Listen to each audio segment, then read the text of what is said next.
এই যে আগাছা পরিষ্কার না করে এখানে আপনারা কি এই দড়ি দিয়ে পায়ে সোজা করে কি করছেন? লাগিয়ে দিচ্ছি ভুট্টা। ভুট্টা এই জঙ্গলের ভিতরে ভুট্টা হয়ে যাবে? হয়ে বেঁধে যাবে না ভুট্টা। ভুট্টা বেজে যাবে। আর এই যে আগাছাগুলো ভুট্টা হয়ে যাওয়ার পরে পরবর্তী পরিষ্কার করে দেবেন। তো বন্ধুরা দেখতে পাচ্ছেন এটা বিলের ভিতরে দোব জায়গা। এই দোব জায়গাটাই এই জঙ্গলে বেঁধেছিল আগাছা, দেখতে পাচ্ছেন। আগাছা পরিষ্কার করে দিয়ে, পরিষ্কার খুব একটা করে নেই, উপরে উপরে খালি কাটিয়ে পরিষ্কার করা হয়েছে, তাই তো? পরিষ্কার করে এখানে আচ্ছা পায়টা বেঁকা হচ্ছে না, ওদিক তোলা হয়নি তাই না? আচ্ছা এটা আছে এই পায়ে করে করে ভুট্টা লাগানো হয়েছে। মনে আছে এইগুলো আগে লাগানো ছিল, মনে আছে ওগুলো আগে আগে লাগানো হয়েছে, তাই তো? আবার এদিকে আস্তে আস্তে শুকাচ্ছে, আস্তে আস্তে লাগাচ্ছেন। ওই আর সোজা পর্যন্ত লাগাবেন, তো ওদিক পানি বেঁধে রয়েছে, এই যে ওই শুকাবে আর লাগাতে থাকবেন, মানে দিনে দিনে লাগাবেন, তাই তো?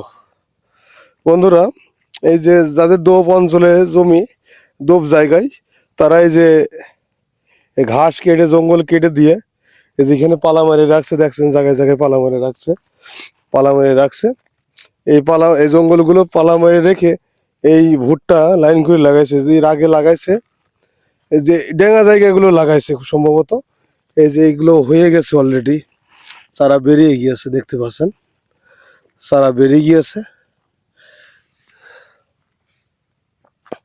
সব মিলে ভুট্টাটা নাবি হবে, তাই তো? ভুট্টা নাবি হবে। তা আপনার এখানে কতটুকু ভুট্টা লাগাচ্ছেন? 20-25 কাঠায় হয়ে যেতে হবে। ও, আপনি যে নাবি হয়ে যাচ্ছে, ফলন কি ভালো হবে? ফলন ভালো হবে কি খারাপ হবে সে এখন গত বছরও কি এমনই হয়েছিল? ভালোই হচ্ছে। গত বছর ফলন ভালো হয়েছে। আচ্ছা ফলন ভালো হয়, আল্লাহ যেন ফলন দেয় আরো ভালোভাবে। কষ্ট করলে অবশ্যই কেষ্ট মেলবে, চেষ্টা চালিয়ে যান বন্ধুরা। সফলতা আসলে কষ্ট না করলে সফলতা আসে না, যা কৃষক ভাইদের দেখলে বোঝা যায়। কষ্ট সবাই করবেন, আপনারাও করবেন। ভালো থাকবেন। আসসালামু আলাইকুম।